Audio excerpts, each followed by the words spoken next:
नमस्कार दोस्तों, स्वागत है आप सबका हमारे चैनल अनसेड क्रॉनिकल्स पर।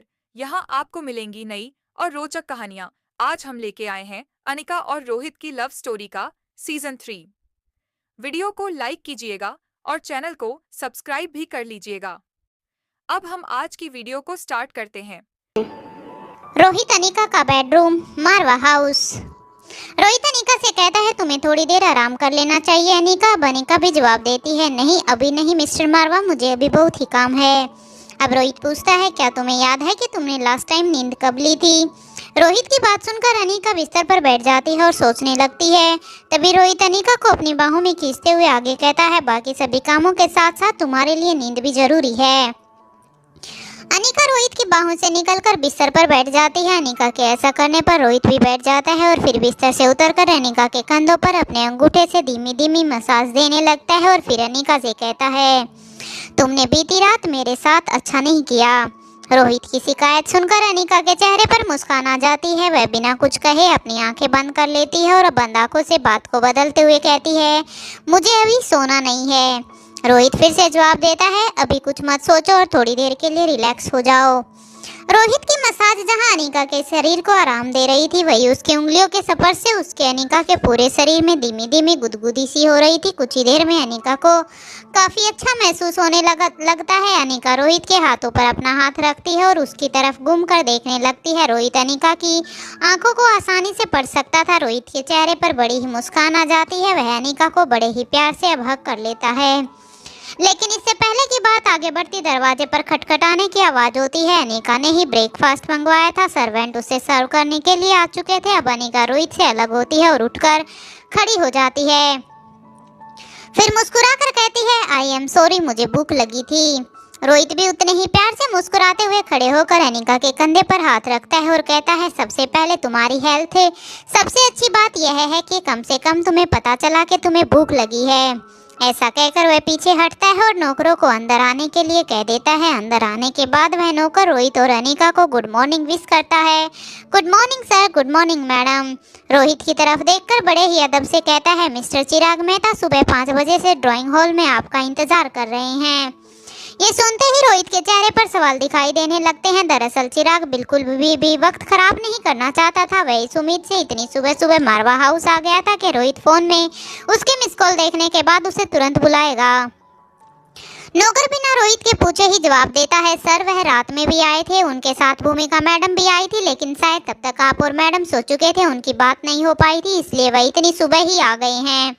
यह सुनकर रोहित अनिका की तरफ देखता है कि चिराग के आने तक की बात तो सही थी, लेकिन भूमिका भी उसके साथ थी। ऐसी बात क्या हो सकती है जो उन्हें रात को साथ आना पड़ा। अनिका नौकर से कहती है तुम जाओ और चिराग को यही भेज दो। नौकर के जाने के तुरंत बाद रोहित अपना फोन उठाकर देखता है तो उसमें चिराग की ढेर सारी मिस कॉल थी। अब रोहित अनिका की तरफ देखकर कहता है कि चिराग ने काफी सारी कॉल्स की हैं लेकिन उसका कोई मैसेज नहीं है, ऐसा क्या जरूरी काम हो सकता है। रोहित की बात सुनकर अब अनिका भी जवाब देती है हाँ मेरे मन में भी यही सवाल है मिस्टर मारवा, अभी थोड़ी देर में पता चल ही जाएगा। उधर भूमिका भी जाग चुकी थी। उसे याद आता है कि रात के वक्त रोहित लगभग बेहोशी की हालत में सो रहा था और अनिका अपने कमरे में ही नहीं थी। यह सोचकर उसे अजीब सी फिक्र हो उठती है और वह अपने बिस्तर से निकलकर सीधा रोहित और अनिका के कमरे की तरफ चल पड़ती है। इधर चिराग मेहता भी उनके कमरे में पहुंच जाता है। चिराग अनिका और रोहित को गुड मॉर्निंग विश करता है। अब रोहित कहता है कहो चिराग मेहता अब ऐसा क्या हुआ है जिसने तुम्हें पूरी रात नहीं सोने दिया। चिराग जवाब देता है सर फिक्र वाली कोई बात नहीं है, लेकिन यह बात ही ऐसी है जिसे तुरंत बताना जरूरी था। रोहित बिना कुछ कहे चिराग की तरफ देखता है। चिराग आगे कहता है डेविड भारत आया है, खबर यह है कि वह किसी जरूरी चीज को साथ ले जाने के लिए आया है। चिराग के खामोश हो जाने के बाद रोहित कहता है चिराग मेहता हम पर उसके जैसे किसी भी डॉन के आने जाने से क्या फर्क पड़ता है। लेकिन जब चिराग कुछ बोल नहीं पाता तब रोहित उसकी परेशानी को देखते हुए आगे कहता है अगर तुम इतने ही फिक्रमंद हो तो जरूर कुछ ना कुछ वजह होगी, बताओ क्या खबर मिली, उसे क्या चाहिए। चिराग जवाब देता है अभी हम सही यह पता नहीं लगा पाए हैं, हमारे गार्ड्स ने उन पर लगातार निगाह बनाए रखी थी, उसका कोई आदमी उससे मिलने आया था। वही आदमी एक अकेली कड़ी था जिससे यह पता चल पाता कि डेविड के यहाँ आने की वजह क्या है। लेकिन जब हमारे गार्ड्स उस आदमी को पकड़ने ही वाले थे तभी ऑन रोड उसका मर्डर हो गया। रास्ते पर चलते हुए ही भीड़ में से किसी ने बड़ी ही सफाई से उसकी गर्दन पर नाइफ से वार किया और बिना किसी को पता चले वहां से चुपके से निकल भी गया। कुछ ही पलों में उस आदमी ने वहीं पर दम तोड़ दिया। हम कुछ जान ही नहीं पाए कि वह डेविड से मिलने क्यों गया था। फिर कुछ सोचकर दोबारा से कहना शुरू करता है। उसकी मौत के तरीके से यह एकदम क्लियर है कि यह काम किसी हाई प्रोफाइल इंटरनेशनल क्रिमिनल ने किया है जिसे ये करना हर किसी के बस की बात नहीं है। इतना कहकर चिराग एक पल के लिए चुप हो जाता है और फिर आगे कहता है, लेकिन सर हम जल्दी ही पता लगा लेंगे। अब तक भूमिका भी वहां तक पहुंच चुकी थी और चिराग मेहता के कहे हुए अंतिम वाक्यों को सुन लेती है। वह अंदर आते हुए बड़े ही आराम से धीमी आवाज में कहती है, तुम्हारी जिंदगी में जो भी नया बवाल आया होगा वह उस एंटीडोट की वजह से ही आया होगा। भूमिका को ऐसे आता हुआ देखकर और उसकी ऐसी आवाज सुनकर सभी का ध्यान उसकी तरफ चला जाता है। भूमिका के चेहरे पर नींद अभी भी दिखाई दे रही थी। सुस्ती की वजह से वह जाकर सोफे पर बैठ जाती है और हैंड रेस्ट पर अपनी कोहनी रखते हुए अपनी हथेली पर चेहरा टिका लेती है। फिर एक पैर पर दूसरा पैर चढ़ाकर उन सभी की तरफ देखती है। फिर एक पल के बाद कहती है, अब तुम सब मुझे इस तरह क्या देख रहे हो? मुझे नहीं मालूम कि तुम सब क्या बात कर रहे हो, लेकिन सीधी सी बात है, इतनी बड़ी खबर जंगल में आग की तरह फैलेगी। मुसीबत टली नहीं है और नई मुसीबतें दस्तक देने वाली है, तैयार रहो। अब रोहित चिराग की तरफ देखता है। वही चिराग रोहित की और अनिका की तरफ देखता है कि मानो वह आंखों ही आंखों में कह रहा हो, यह सब बातें द किंग रोहित मारवा और उसके परिवार के लिए कोई मुसीबत खड़ी नहीं कर सकती। यह एक बड़ी ही सामान्य सी बात है। लगातार कुछ पलों की खामोशी को देखकर भूमिका आगे कहती है, मुझे मालूम है द बिजनेस टाइकून रोहित मारवा के लिए अपने परिवार की सुरक्षा प्राइमरी लेवल पर आती है। इसलिए अच्छा ही हुआ कि रोहित के कहने पर हम सभी ने विक्की के घर जाते हुए मास्क पहने हुए थे। अब जब तक विक्की खुद नहीं बताएगा कि उसे एंटीडोट कहाँ से मिली है, तब तक इस रात से पर्दा नहीं उठेगा। अब भूमिका अनिका की तरफ देखकर सवाल करती है, लेकिन अनिका मुझे एक बात बताओ, तुम्हें नहीं लगता कि जब तुम्हारे दुश्मनों को यह बात पता चलेगी कि एंटीडोट मौजूद है तो क्या वह उस पावर ड्रग का ज़्यादा से ज़्यादा इस्तेमाल नहीं करेंगे?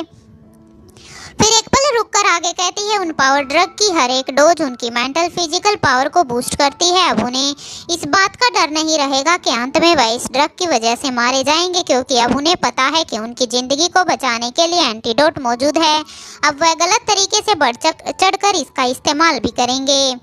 भूमिका के ऐसा कहने के बाद भी अनिका कोई जवाब नहीं देती। अब तक भूमिका की नींद पूरी तरह से उड़ चुकी थी। वह अपनी जगह से खड़ी होती और कहती है, मैं यहाँ तुम दोनों से मिलने आई थी कि सब ठीक तो है या नहीं, लेकिन यहाँ तो नया ही मुद्दा उठ खड़ा हुआ है। मुझे नहीं लगता कि इससे तुम्हारे दुश्मन कम होने की जगह और बढ़ जाएंगे। फिर एक पल चुप रहने के बाद कुछ सोचकर अनिका से पूछती है, अनिका क्या तुम मुझे सही सही बता सकती हो कि तुम्हारे ऐसा करने के पीछे वजह क्या है? बहुत सोचने के बाद भी मैं किसी नतीजे पर नहीं पहुंच पा रही हूं, लेकिन अगर तुमने ऐसा किया है तो कुछ सोच समझ कर ही किया होगा।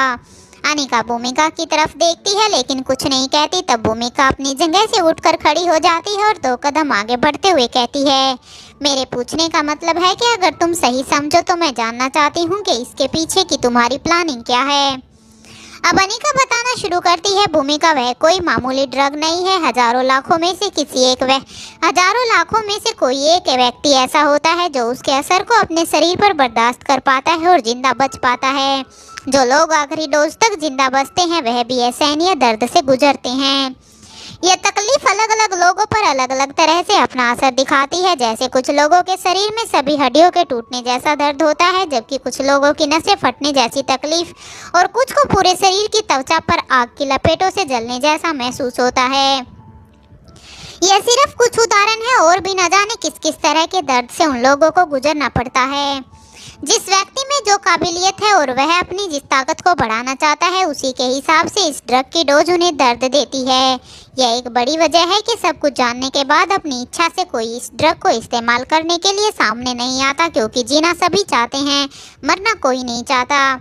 इसके बाद अनिका एक पल रुककर दोबारा से बात को आगे बढ़ाते हुए कहती है, देखो अगर कोई दुश्मनों की टीम में शामिल है और किसी भी हद तक जाने के लिए तैयार है तब बात अलग है, नहीं तो इस एक्सपेरिमेंट को अपने शरीर पर झेलने के लिए जो भी अपनी इच्छा से आगे आएगा उसके पास बेहिसाब दौलत भी होनी चाहिए। मेरे कहने का मतलब है कि यह बहुत महंगा सौदा है, यह सामान्य व्यक्तियों की पहुंच से बाहर की चीज़ है। अब अनिका भूमिका का हाथ पकड़कर उसके साथ जाकर सोफे पर बैठ जाती है और कहती है, जहाँ तक तुम्हारे आखिरी सवाल के जवाब की बात की जाए तो तुम बिल्कुल सही हो। ऐसा करने से के पीछे मेरी प्लानिंग है। धीरे धीरे तुम्हें वह खुद समझ आ जाएगा। और हाँ, तुम्हारा यह अंदाजा भी एकदम ठीक है कि अब दुश्मन बढ़ जाएंगे और हम सभी को पहले से और भी सावधान रहना होगा। इधर डॉन डेविड का एरोप्लेन। डेविड अपने एरोप्लेन के पर्सनल कैबिन में बैठा था। वहाँ किसी का भी आना जाना मना था। उसके खास लोग जो उसके साथ ट्रैवल कर रहे थे वह सभी दूसरे कैबिन में थे। तभी डेविड का राइट हैंड उसके पास आता है और कहता है, डॉन आपने मुझे बुलाया। अब डेविड पूछता है, काम हो गया? उसका राइट हैंड जवाब देता है, डॉन जैसा आपने कहा था बिल्कुल वैसा ही किया है। उसके जाने के बाद घर पहुंचने से पहले ही उसे ठिकाने लगा दिया गया है। पुलिस को तो क्या, ब्रिलियंट के ब्रिलियंट दिमाग भी कभी उसकी मौत का राज नहीं जान पाएंगे। जो पैसे उसे उसके काम के लिए दिए गए थे उन्हें उसके घर वालों तक पहुंचा दिया गया है। इसके बाद डेविड अपनी जगह से उठता है और कैबिन के दरवाजे के पास चला जाता है। फिर धीमी आवाज में बात करने लगता है, मुझे पावर डोज या उसकी एंटीडोट किसी से ना पहले कोई मतलब था, ना कभी आगे आने वाले टाइम में कभी कोई मतलब होगा। मुझे उसके नाम से भी सख्त नफरत है। ख्याल रहे हमारी गैंग में किसी को भी इससे कोई भी लेना देना नहीं होना चाहिए। फिलहाल उस आदमी को ख़त्म करके मैंने इस बात को यही दबा दिया है। यह ड्रग किसी अमरता का वरदान नहीं बल्कि एक नरक का द्वार है। इससे जितना दूर रहा जाए उतना अच्छा। जो जिंदगी मिली है उसे पूरी तरह से जियो। फालतू के झंझटों में इसे बर्बाद करने की ज़रूरत नहीं। बाकी तुम खुद समझदार हो। तुम अच्छी तरह जानते हो कि आगे तुम्हें क्या करना है। डेविड का राइट हैंड जवाब देता है, डॉन आप बिल्कुल फिक्र मत कीजिए, मैं ध्यान रखूंगा। अब सवाल यह था कि अगर डेविड को पावर ड्रग या एंटीडोट से कोई मतलब नहीं था तो वह यहाँ पर क्या करने के लिए आया था। और चिराग मेहता इतना परेशान क्यों था? कौन था ये डेविड डॉन? दूसरी तरफ पेरिस लंदन में कई हफ्ते बीत जाने के बाद भी दमयंती देवी बेहद उदास थी। उसके अंदर अजीब से सन्नाटे ने अपनी जगह बना ली थी। जब वह बालकनी में खड़ी होकर सामने की तरफ देख रही थी तभी उसका ध्यान नीचे की ओर जाता है। वह देखती है कि कई नौकर मिलकर एक लड़की को पकड़ने की कोशिश कर रहे थे। लड़की के व्यवहार को देखने पर ऐसा लग रहा था जैसे कि वह मानसिक स्तर पर स्वस्थ नहीं है। वह बार बार किसी न किसी ऊंची चीज पर चढ़ जाती और उसके बाद अपने दोनों हाथों को पंखों की तरह हिलाकर नीचे कूदने की कोशिश करती।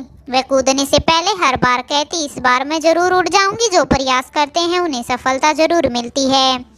कुछ देर तक दमयंती देवी पर इस घटना का कोई प्रभाव नहीं हो रहा था, लेकिन जब वह लगातार यह सब होते हुए देखती है तो वह अपनी तकलीफ को कुछ पलों के लिए भूल जाती है और उसका पूरा ध्यान उस पागल लड़की पर केंद्रित हो जाता है। कुछ देर बाद दिव्या कीर्ति दमयंती देवी को ढूंढते हुए वहीं बालकनी में पहुंच जाता है। उसे एहसास होता है कि दमयंती को उसके आने के बारे में पता भी नहीं चला। तब वह उसके पास जाता है और पीछे से उसके कंधे पर अपना हाथ रखता है। झट से घबराकर दमयंती देवी पीछे की तरफ मुड़ती है और फिर चेहरा देखने के बाद शांति से कहती है, देव तुम? दिव्या कीर्ति मुस्कुराकर जवाब देता है, हाँ मैंने तुम्हें सभी जगह देख लिया पर तुम यहाँ खड़ी हो। तब दमयंती देवी अपनी आंखों से नीचे की तरफ इशारा करते हुए पूछती है, यह कौन है और इसे यहाँ क्यों रखा है? फिर अपनी बात को ठीक करते हुए कहती है, मेरे कहने का मतलब है कि इसे ट्रीटमेंट की जरूरत है, इसे अस्पताल में होना चाहिए। दिव्या कीर्ति कहता है, तुम तो जानती हो मुझे असंभव को संभव बनाने की कोशिश करने वाले वैज्ञानिकों की कितनी कदर है। यह भी उनमें से एक है जो यह मानती है कि वह एक दिन जरूर उड़ सकेगी। अब तुम ही बताओ कि क्या पक्षियों के पास हाथ होते हैं? दिव्या कीर्ति की बात सुनकर दमयंती देवी उसे हैरानी से देखती है, लेकिन इस बात का जवाब देना सही नहीं समझती। तब दिव्या कीर्ति खुद ही कहता है, पक्षियों के पास हाथ नहीं पंख होते हैं और वह उन्हीं हाथ रूपी पंखों से उड़ते हैं। जो तो इंसान अपने पंख रूपी हाथों से क्यों नहीं उड़ सकता? फिर पूरे आत्मविश्वास के साथ जोर देते हुए कहता है, जरूर उड़ सकता है। इतना कहने के बाद वह चुप हो जाता है और फिर खामोशी से दमयंती की तरफ देखता है। अब दमयंती बेहद उदासी से कहती है, मैं अच्छी तरह जानती हूँ कि तुम क्या कहने की कोशिश कर रहे हो। मतलब यह सब ड्रामा तुम्हारा रचाया हुआ है। अब दिव्या कीर्ति उसके कंधों पर पीछे की तरफ से हाथ रखते हुए उसे बालकनी से वापस अंदर की तरफ ले जाने लगता है और कहता है, समझदार को इशारा काफी। अब दमयंती पूछती है, तुम मुझे पागल कह रहे हो देव? दिव्या कीर्ति अपने कान को हाथ लगाकर कहता है, मेरी इतनी हिम्मत कभी नहीं। दमयंती कुछ चिढ़ते हुए कहती है, उस लड़की में और मुझ में फर्क है। अब तक वह दोनों कमरे में पहुंच जाते हैं। दिव्या कीर्ति उसे चेयर पर बिठाकर उसके सामने दूसरी चेयर पर बैठ जाता है। फिर वो कहता है, बिल्कुल सही बात है, तुम में और उस लड़की में जमीन और आसमान का फर्क है। अगर वह लड़की जमीन है तो तुम आसमान हो, जो मेरी पहुंच से बहुत ही दूर है। यह सुनकर दमयंती की चिढ़ अब थोड़ी सी कम हो जाती है, उसके चेहरे के भाव भी सामान्य हो जाते हैं। अब दिव्या कीर्ति आगे कहता है, मैंने कभी तुम्हारी कोई बात नहीं टाली, अब भी नहीं टालूंगा। अगर तुम्हें फिर से उसी अंधी दौड़ में शामिल होना है तो मेरी पूरी ताकत, धन दौलत, शोहरत सब कुछ तुम्हारा है। तुम दोबारा से शुरू कर सकती हो। मेरे लिए बस यही सौभाग्य है कि तुम अब हर पल मेरी आंखों के सामने हो। फिर एक पल रुककर दिव्या कीर्ति अपनी बात को दोबारा से कहना शुरू करता है, लेकिन मैं सिर्फ इतना ही कहूँगा कि हर चीज़ जो आज की मॉडर्न दुनिया में बनाई जा रही है, उन सभी के बारे में भारतीय शास्त्रों और ग्रंथों में बनाए जाने का जिक्र जरूर मिलता है, लेकिन धरती पर रहने वाले किसी भी ऋषि मुनि अथवा विद्वान ने अमृत बनाया हो, ऐसा कहीं पढ़ा सुना नहीं जाता। धरती पर जन्म लेने वाला कोई व्यक्ति अमर हो गया हो, ऐसे व्यक्ति को भी कोई नहीं जानता।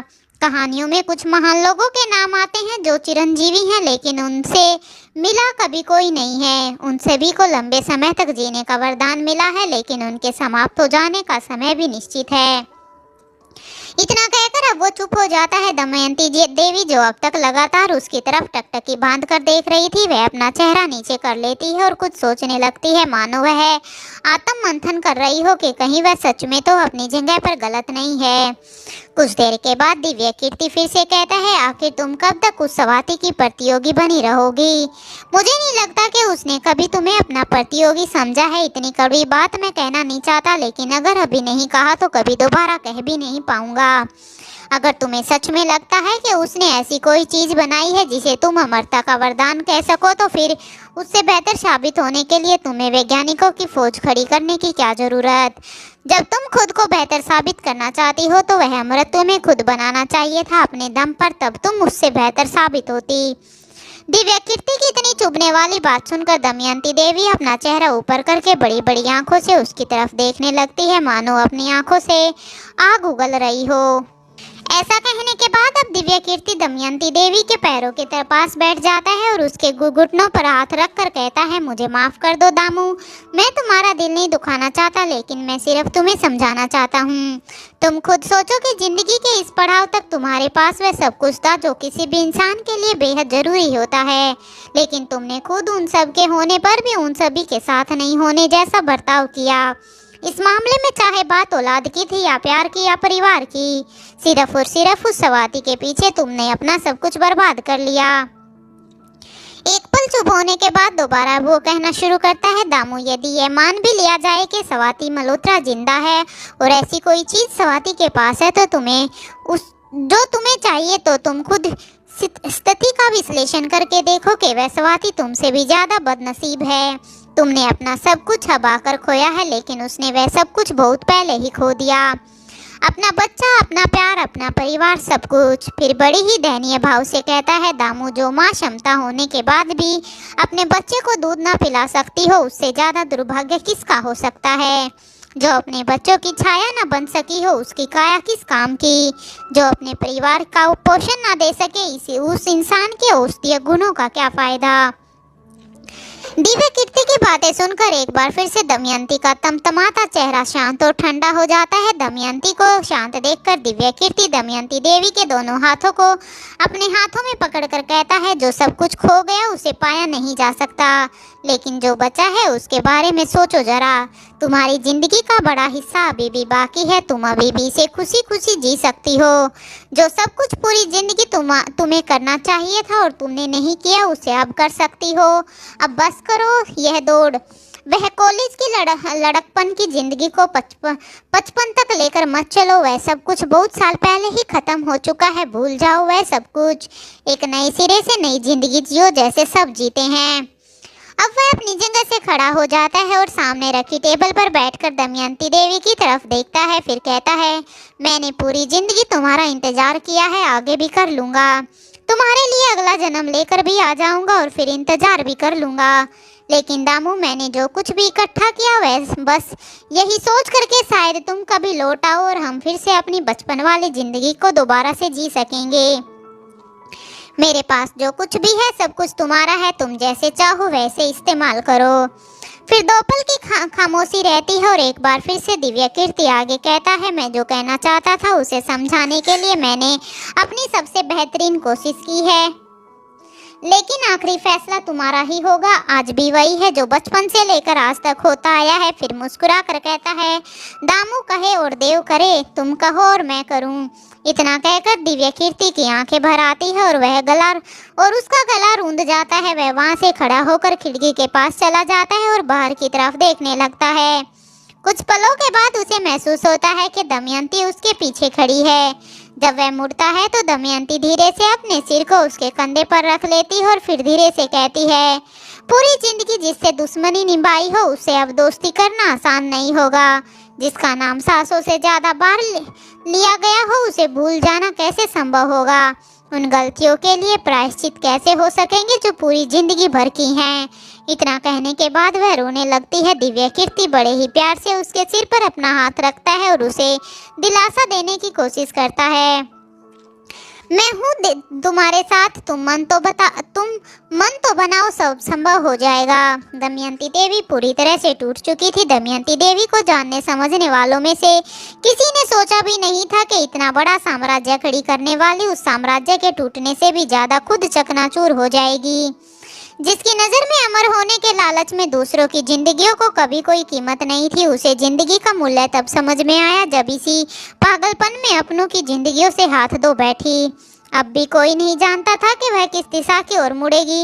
इस वक्त वह अंदर से टूटी हुई और अत्यंत विचलित थी, इसलिए ठीक ठीक अनुमान लगा पाना दिव्य कीर्ति के लिए भी मुश्किल था कि वह जिद पर अड़ी रहेगी या नए सिरे से अब जिंदगी की डोर को पकड़ेगी।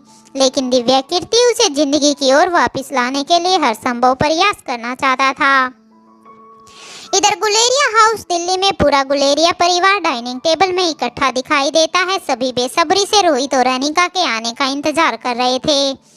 आकाश पूरी तरह से ठीक हो चुका था और अब वह इस लायक था कि कंपनी की सभी जिम्मेदारियों को संभाल सके। पूरा परिवार चाहता था कि वह घर में जिन बड़ी खुशियों ने दस्तक दी है उन्हें सेलिब्रेट किया जाए, मारवा परिवार हो या गुलेरिया परिवार।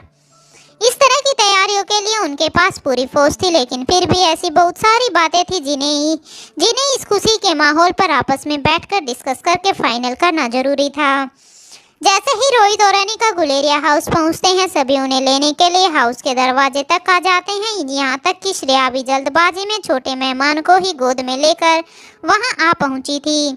आकाश आगे बढ़कर रोहित को वेलकम करता है, वहीं श्रेया सबसे पहले अनिका के गले लगती है। अनिका श्रेया से नन्हे मेहमान को अपनी गोद में ले लेती है। उसके बाद नंदिनी आगे बढ़कर अनिका को अंदर की तरफ ले जाती है। अभी अनिका और रोहित के आने से पहले तक यहाँ काफी शांति थी और सबकी निगाहें बाहर की ओर टिकी हुई थी।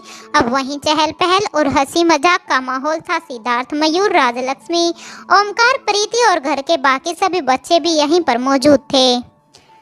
गुलेरिया परिवार में सभी बैठकर बातचीत करने लगते हैं। तभी बीच में ही वहां से आकर अनिका करण के पास चली जाती है। वह करण से कहती है, पापा मुझे अकेले में आपसे कुछ बात करनी है। अनिका की बात सुनकर करण गुलेरिया अपने सहज स्वभाव के साथ अपनी जगह से उठकर खड़े हो जाते हैं। एक तो करण गुलेरिया पहले ही एक रुआवदार व्यक्तित्व के धनी थे और उस पर से आज वे कुछ ज्यादा ही स्मार्ट दिखाई दे रहे थे। हालांकि अनिका की बात ही अलग थी, लेकिन फिर भी करण ने अनिका और आकाश में कभी कोई फर्क नहीं किया था। बचपन से ही उन्होंने आकाश को अपने साथ रखा था और पिता होने के सभी फर्ज निभाए थे। आकाश ने भी बेटे का फर्ज निभाने में कभी कोई कसर नहीं छोड़ी थी। जब करण गुलेरिया सबसे ज्यादा अकेले थे तब आकाश ने उनकी सांसों की डोर को थाम के रखा था। आकाश के लौट आने से न सिर्फ करण गुलेरिया के चेहरे पर मुस्कान लौट आई थी, बल्कि एक बार फिर से वो जवान हो चले थे। वह वहां से उठकर अनिका के आगे आगे चल पड़ते हैं। करण के पीछे पीछे कुछ कदम चलने के बाद अनिका वापस पीछे मुड़ती है और नंदिनी से कहती है, भाभी जरा ध्यान रखिएगा, जब तक हमारी बात पूरी ना हो जाए हमें कोई डिस्टर्ब करने के लिए ना आए। नंदिनी भी अब मुस्कुराकर जवाब देती है, जो हुक्म मेरे मालिक, आप इत्मीनान से अपनी बात कीजिए, कोई नौकर भी वहां नहीं आएगा, लेकिन अगर कुछ चाहिए हो तो मुझे खबर कर देना, मैं भिजवा दूंगी। बदले में अनिका भी एक प्यारी सी मुस्कान देती है और करण के साथ उसके कमरे में चली जाती है। वहां जाने के बाद अनिका करण से कहती है, पापा मैंने सुना है कि इस कमरे में कोई खुफिया रास्ता जाता है। ये सुनते ही करण पहले अनिका की तरफ थोड़ा हैरानी से देखते हैं, क्योंकि इस बारे में करण के अलावा और कोई नहीं जानता था।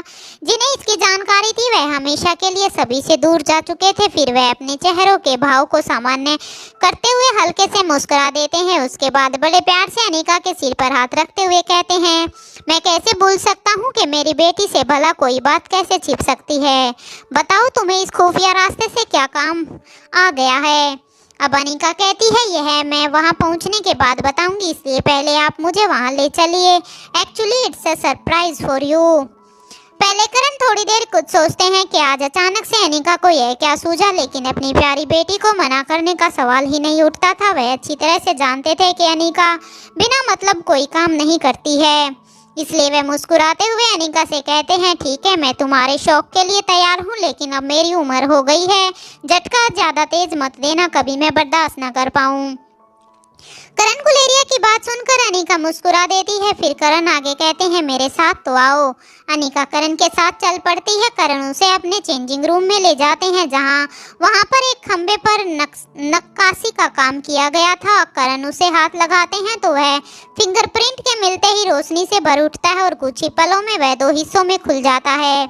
वहां से नीचे की तरफ घुमावदार सीढ़ियां जाती हैं। करण और अनिका दोनों उन सीढ़ियों से होते हुए नीचे उतर जाते हैं। कुछ ही देर बाद वह एक बड़े से हॉल में थे। यह जगह इतनी बड़ी थी कि एक साथ 2000 लोग इसमें आसानी से बैठ सकते थे।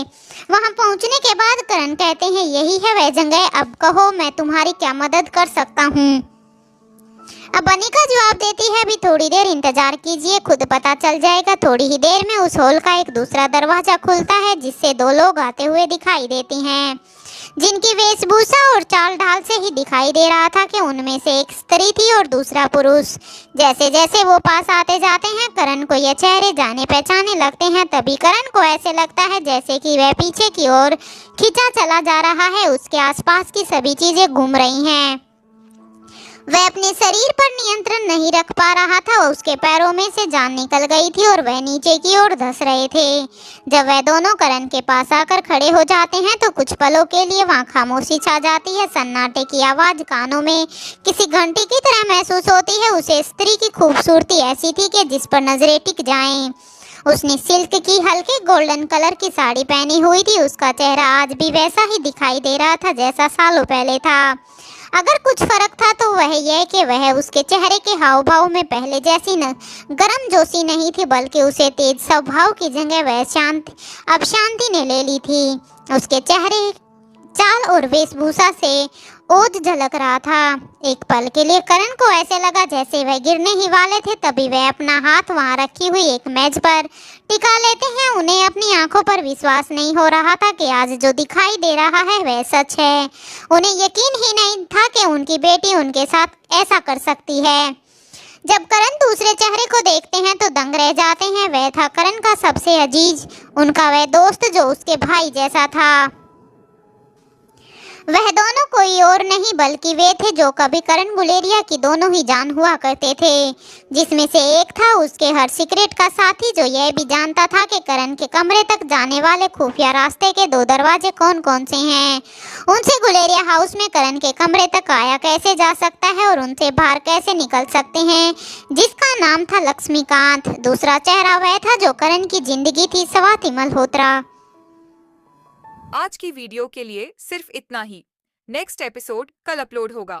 वीडियो पसंद आई हो तो एक प्यारा सा कमेंट जरूर कीजिएगा और वीडियो को लाइक जरूर कीजिएगा। साथ ही चैनल को सब्सक्राइब कर लीजिएगा और हमें बताइएगा कि आप हमारी वीडियो को कहां-कहां से देख रहे हैं।